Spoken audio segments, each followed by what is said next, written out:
Assalamualaikum warahmatullahi wabarakatuh. Di sini kami kelompok 11 ingin mempresentasikan dampak pemalsuan ijazah terhadap rekrutmen dan kualitas tenaga kerja di Indonesia. Sebelumnya, saya ingin memperkenalkan kelompok kami. Yang pertama ada Muhammad Ihsan Raffi Ardiansyah. Kedua, saya Muhammad Faris Itsar. Ketiga, Muhammad Farid Fadilah. Yang keempat ada Muhammad Arik Fadilah. Dan yang terakhir Fahmi Awaludin. Selanjutnya pendahuluan. Pesatnya transformasi digital di Indonesia telah meningkatkan penggunaan dokumen pendidikan elektronik. Namun kemudahan ini juga memicu paradoks berupa maraknya praktik pemalsuan data forgery yang semakin masif dan terorganisir, didukung oleh akses mudah terhadap perangkat lunak, desain grafis, dan alat cetak canggih. Pemalsuan ijazah serta dokumen akademik kini sulit dibedakan secara visual, yang pada akhirnya merusak kredibilitas institusi pendidikan, menurunkan kualitas tenaga kerja, dan mengancam produktivitas sektor publik maupun swasta. Fenomena ini menunjukkan adanya urgensi bagi mekanisme verifikasi yang lebih kuat dalam sistem pendidikan nasional guna menangani kerumitan faktor penyebab serta konsekuensi luas yang ditimbulkan oleh manipulasi dokumen ilegal tersebut. Di sini saya akan menjelaskan kajian literatur. Yang pertama ada cybercrime, yang merupakan tindakan kriminal berbasis teknologi digital yang mencakup berbagai aktivitas ilegal seperti pencurian data dan pemalsuan dokumen digital, di mana dalam hukum Indonesia telah diatur secara tegas melalui Undang-Undang ITE. Kejahatan ini memiliki karakteristik unik dibandingkan kejahatan konvensional karena sifatnya yang tanpa batas geografis, dilakukan oleh pelaku anonim dengan kemampuan teknis tinggi, serta membutuhkan investigasi forensik digital untuk pembuktiannya. Salah satu bentuk yang paling relevan saat ini adalah data forger atau pemalsuan data digital yang dalam dunia pendidikan sering terjadi melalui manipulasi ijazah dan sertifikasi demi menciptakan kesan validitas palsu sehingga mengancam integritas administrasi akademik di era digitalisasi. Yang kedua ada cyberlaw atau hukum cyber yang hadir sebagai cabang hukum modern yang merespon pergeseran aktivitas manusia dari dunia fisik ke ruang digital, mencakup interaksi sosial, ekonomi, pendidikan, hingga pemerintahan. Hukum ini berfungsi sebagai perangkat atau aturan untuk memberikan kepastian hukum, perlindungan hak, serta menetapkan batasan perilaku bagi individu maupun organisasi dalam bertransaksi dan berkomunikasi melalui internet. Lebih dari sekadar menangani kejahatan cyber, cakupan cyberlaw sangat luas, meliputi perlindungan data pribadi, legalitas transaksi elektronik, hingga keamanan informasi guna menjamin integritas sistem elektronik di tengah perkembangan teknologi yang kian pesat. Selanjutnya akan dijelaskan oleh teman saya. Selanjutnya saya di sini akan menjelaskan metode penelitian. Penelitian ini menggunakan pendekatan kualitatif restriktif. Pendekatan ini dipilih karena fokus penelitian bukan pengukuran numerik, melainkan pada pemahaman fenomena pemalsuan ijazah dan dokumen pendidikan di Indonesia secara mendalam.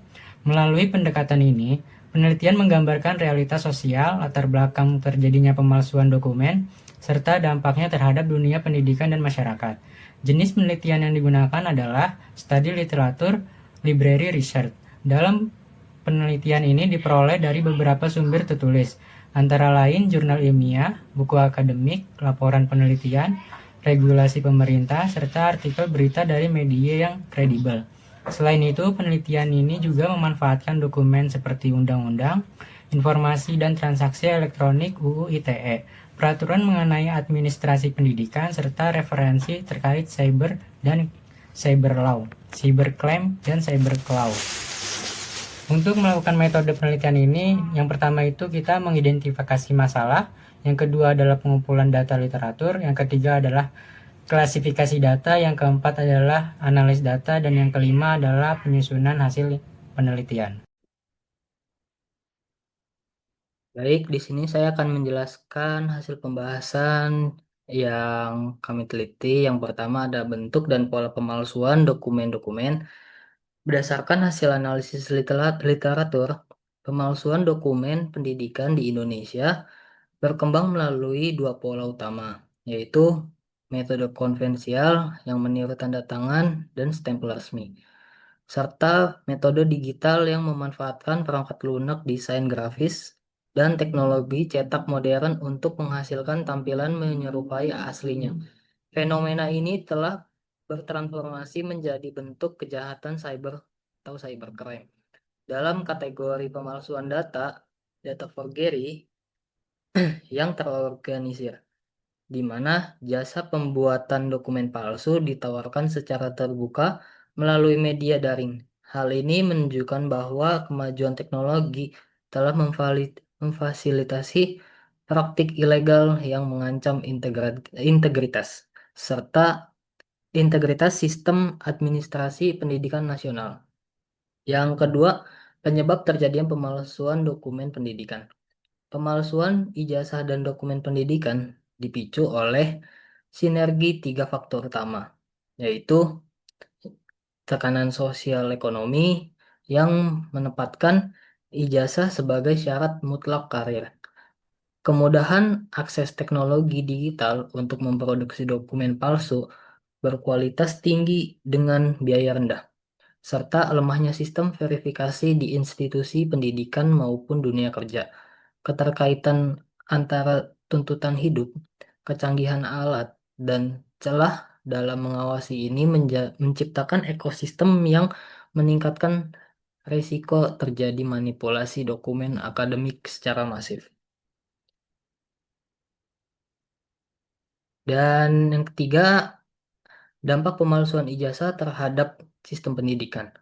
Pemalsuan ijazah memberikan dampak destruktif terhadap sistem pendidikan nasional dengan mendegradasi makna gelar akademik, sehingga tidak lagi mencerminkan kompetensi yang sebenarnya. Praktik ilegal ini tidak hanya meruntuhkan kredibilitas institusi pendidikan dan iklim kepercayaan masyarakat, tetapi juga menciptakan ketidakadilan sistem bagi lulusan sah yang harus menghadapi persaingan tidak sehat di dunia kerja. Akibatnya, integritas seluruh ekosistem pendidikan dan ketenagakerjaan menjadi terancam oleh kehilangan standar validitas pencapaian akademis. Dan yang keempat, ada dampak pemalsuan ijazah terhadap dunia kerja dan masyarakat. Penggunaan ijazah palsu dalam dunia kerja berdampak fatal terhadap penurunan kualitas sumber daya manusia.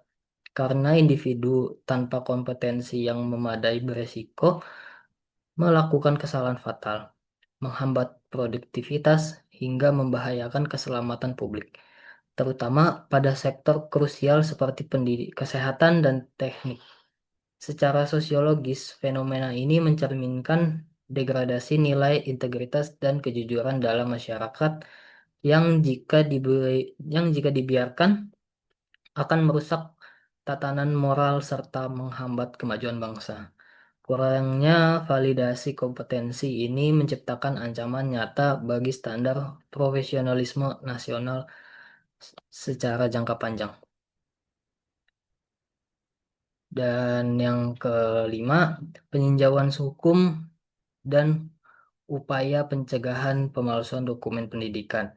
Indonesia telah memiliki instrumen hukum yang kuat melalui Undang-Undang Informasi dan Transaksi Elektronik atau UU ITE untuk menindak praktik pemalsuan dokumen digital, namun efektivitas penegakan masihlah terhambat oleh keterbatasan maupun forensik digital aparat.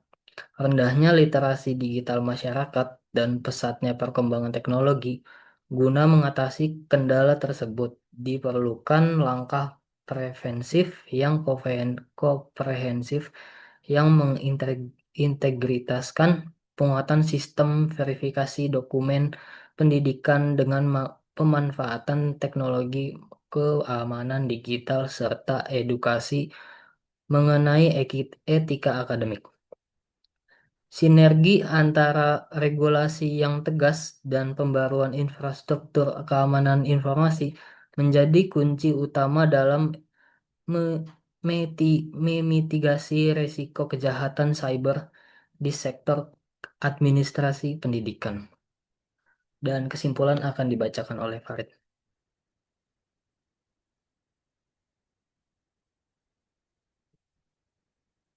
Baik, selanjutnya akan saya jelaskan kesimpulannya dari laporan dari kelompok kami, yaitu kesimpulannya berdasarkan hasil kajian literatur dan pembahasan yang telah dilakukan dapat disimpulkan bahwa pemalsuan ijazah dan dokumen pendidikan merupakan salah satu bentuk kejahatan siber atau dalam kurung cybercrime dalam kategori pemalsuan data atau data forgery yang masih terjadi di Indonesia. Perkembangan teknologi informasi di satu sisi memberikan kemudahan dalam pengelolaan dokumen pendidikan, namun di sisi lain juga dapat meningkatkan potensi penyalahgunaan dan pemalsuan dokumen. Serta faktor utama yang mendukung terjadinya pemalsuan ijazah meliputi tekanan sosial dan ekonomi, ketatnya persaingan di dunia kerja, kebutuhan akses terhadap teknologi digital secara lemahnya, sistem verifikasi dokumen pendidikan. Dampak dari pemalsuan ijazah sangat luas, mulai dari menurunnya kredibilitas institusi pendidikan, rendahnya kualitas sumber daya, hingga berkurangnya kepercayaan masyarakat terhadap sistem pendidikan dan dunia kerja. Meskipun regulasi hukum seperti Undang-Undang Informasi dan Transaksi Elektronik telah mengatur pemalsuan dokumen digital, pemalsuannya masih memerlukan penggugatan agar lebih efektif.